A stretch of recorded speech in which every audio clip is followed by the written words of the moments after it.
السلام علیکم ورحمۃ اللہ وبرکاتہ۔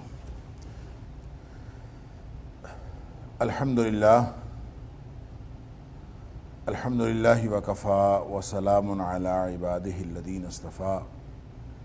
اشہد ان لا الہ الا اللہ وحدہ لا شریک لہ واشہد ان محمدا عبدہ ورسولہ صلی اللہ علیہ وآلہ وسلم۔ اللہم صلی علی محمد وعلی آل محمد کما صلیت علی ابراہیم وعلی آل ابراہیم انک حمید مجید۔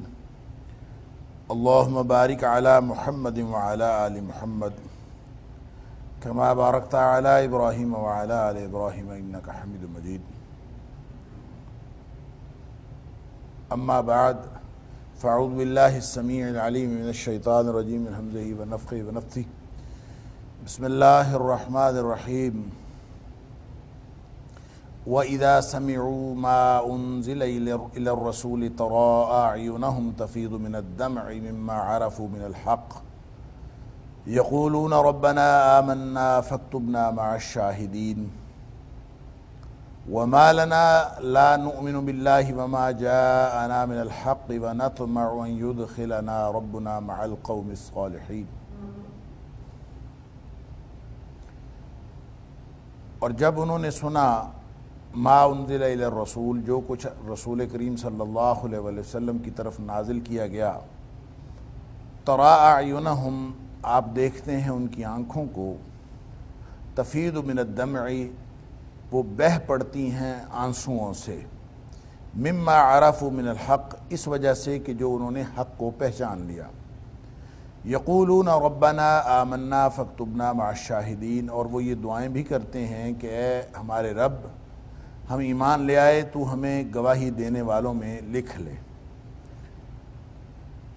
وَمَا لَنَا، اور ہمیں کیا ہو گیا ہے، ہمیں کیا رکاوٹ ہے، لا نؤمن باللہ، کہ ہم کیوں نہ اللہ پر ایمان لائیں، وَمَا جَاءَنَا مِنَ الْحَقِّ، اور جو کچھ ہمارے پاس حق پہنچ گیا ہے اس پر ہم ایمان کیوں نہ لائیں، وَنَطْمَعُ أَن يُدْخِلَنَا رَبُّنَا مَعَ الْقَوْمِ الصَّالِحِينَ، اور ہم اس بات کی امید رکھتے ہیں کہ ہمارا رب ہمیں نیک لوگوں میں داخل کر لے گا۔ سورۃ المائدہ کی آیت نمبر 83 اور 84، اس سے آج کی گفتگو کا آغاز ہو رہا ہے۔ جیسا کہ آپ جانتے ہیں کہ جو ما قبل کی آیات ہیں ان میں یہود و نصارہ کا ذکر ہوا اور ان کی خرابیوں کا ذکر ہوا، اور اس حوالے سے جو ان کے مسلمانوں کے ساتھ تعلقات تھے ان کا بھی ذکر ہوا، اور خاص طور پر اس حوالے سے کہ بنی اسرائیل کے اوپر لعنت کر دی گئی اور لعنت کے جو اسباب تھے ان کا ذکر ہوا، اور پھر جو اہل ایمان کے ساتھ یہودیوں کی دشمنی ہے اس کا ذکر ہوا کہ مشرکین تو کھلے دشمن تھے مسلمانوں کے، لیکن یہ یہود و نصارہ یہ الہامی اور یعنی ڈیوائن ریلیجن کے ماننے والے، سامی ادیان، دو ہی سامی ادیان ہیں اسلام کے علاوہ، ایک عیسائیت ہے اور ایک یہودیت ہے، تو ان دونوں کے ماننے والے یہ بھی مسلمانوں کے دشمن ہیں۔ اور تاریخ یہ بتاتی ہے کہ جو عیسائی ہیں وہ بھی مسلمانوں کے ساتھ دشمنی کرتے آئے ہیں،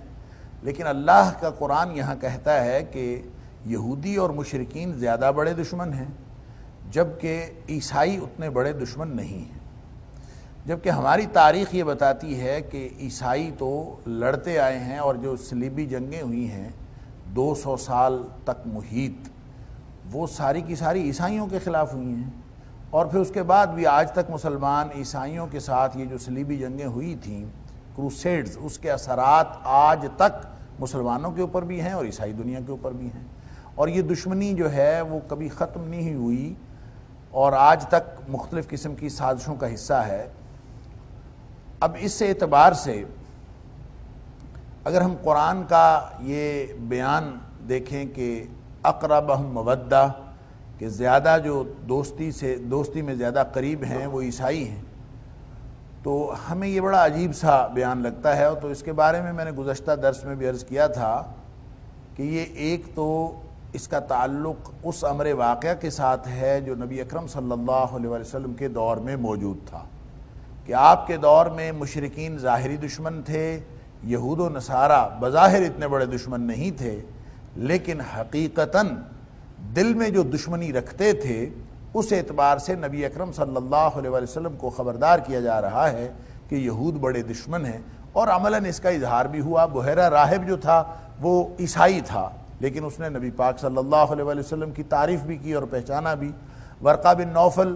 جو نبی اکرم صلی اللہ علیہ وسلم کی زوجہ محترمہ کے قریبی رشتہ دار تھے، انہوں نے بھی نبی پاک صلی اللہ علیہ وسلم کی تعریف کی۔ تو یوں اس اعتبار سے جتنے بھی واقعات ہمیں ملتے ہیں جو قسیسین اور رہبان قرآن کہتے ہیں ان کے اندر علماء اور درویش موجود ہیں، تو یہ علماء اور درویش آج کل تو موجود نہیں ہوتے ان کے ہاں، لیکن اس دور میں جب یہ علماء اور درویش موجود تھے تو تقریباً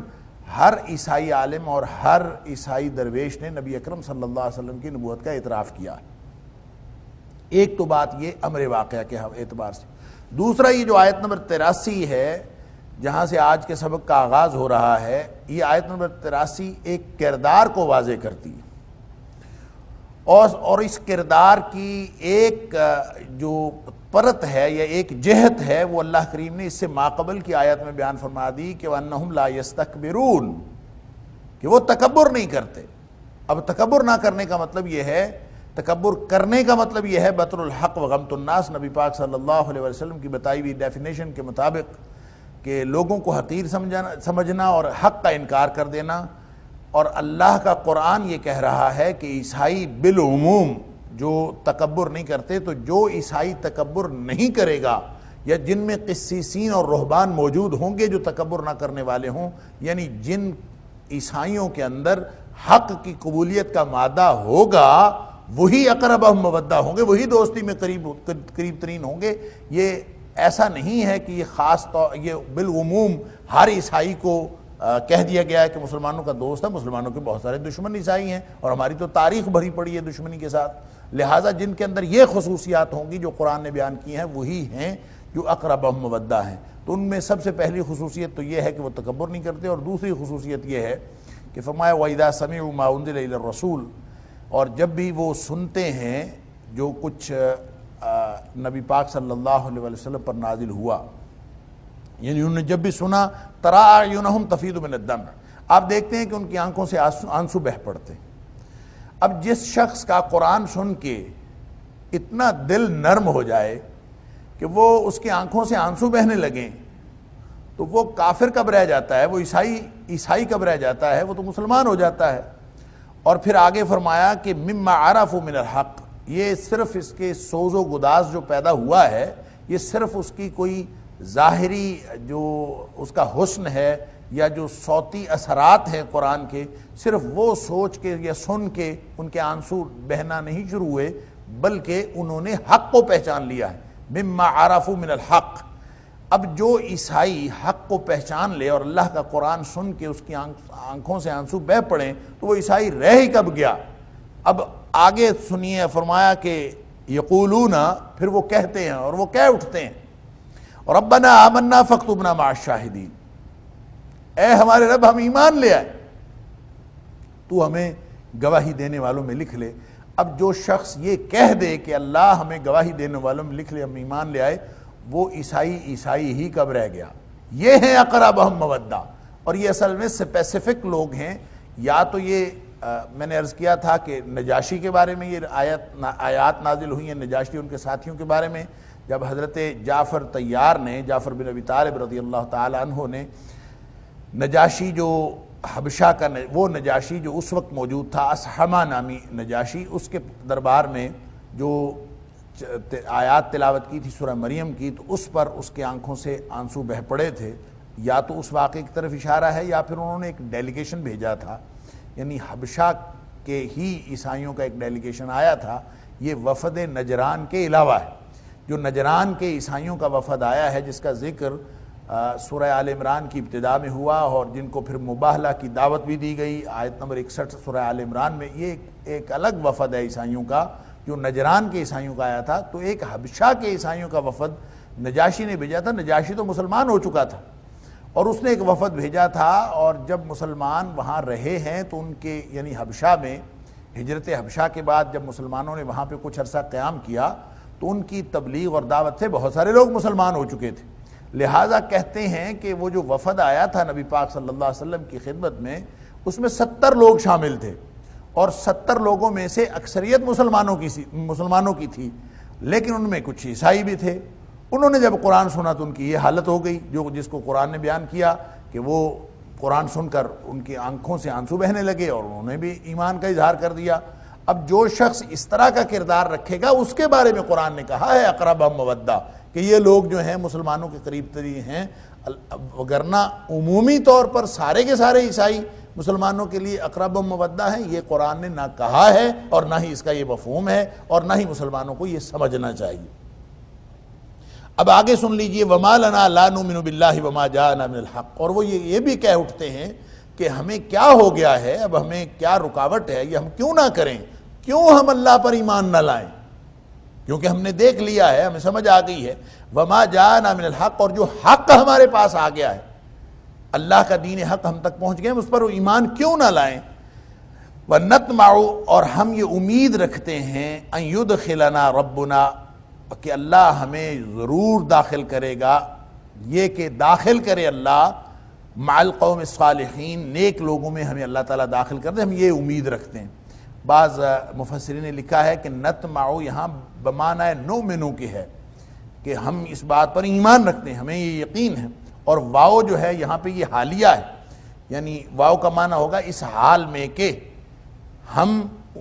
ایمان رکھتے ہیں کہ اللہ ہمیں نیک لوگوں میں داخل کر دے گا، اس بات پر ہمارا ایمان ہے، اس بات کی ہمیں امید ہے، اور اس تکلف کی بھی کوئی ضرورت نہیں ہے کہ آپ نطمع کا معنی نؤمن لیں، نطمع کا معنی نطمع بھی لیں تو اس کا مطلب یہ ہوتا ہے کہ ہم امید رکھتے ہیں اور کہ اللہ تعالی ہمیں نیک لوگوں میں داخل کر دے۔ اور ظاہر ہے کہ جس شخص کے دل میں ایمان آ جاتا ہے وہ تو ایک لمحے بھر میں انسان کی ساری جو نفسیاتی کیفیات ہوتی ہیں اور انسان کی جو ذہنی کیفیات ہوتی ہیں اس کے اندر تبدیلی واقع کر دیتا ہے، اور وہ تبدیلی جب رونما ہو جاتی ہے تو انسان کا پورا جو سوچنے کا پورا جو پیراڈائم ہے وہ بالکل چینج ہو جاتا ہے۔ اور یہی بات ہوئی کہ وہ آئے تھے عیسائی، اور ایمان کے بعد ان کی حالت بالکل ڈیفرنٹ ہو گئی۔ فَأَثَابَهُمُ اللَّهُ بِمَا قَالُوا، اللہ اکبر، پھر اللہ تعالیٰ ان کو ثواب میں دے دے گا، یا دے دیا اللہ نے۔ فَأَثَابَهُمْ یہ ماضی ہے، اور وہ پچھلے درس کے بعد یہ سوال بھی ہوا تھا کہ بہت ساری جگہوں پہ ماضی کا صیغہ استعمال ہوتا ہے، اس میں مستقبل کا معنی کیوں لیتے ہیں؟ تو وہ اصل میں سیاق و سباق کا قرینہ یہ ہوتا ہے، اس کا تقاضا یہ ہوتا ہے کہ ہم اس میں مستقبل کا معنی لے لیتے ہیں، اور حقیقت میں اگر اس کا ماضی کا معنی بھی لیا جائے تو وہ ٹھیک ہوتا ہے۔ فَأَثَابَهُمُ اللَّهُ بِمَا قَالُوا،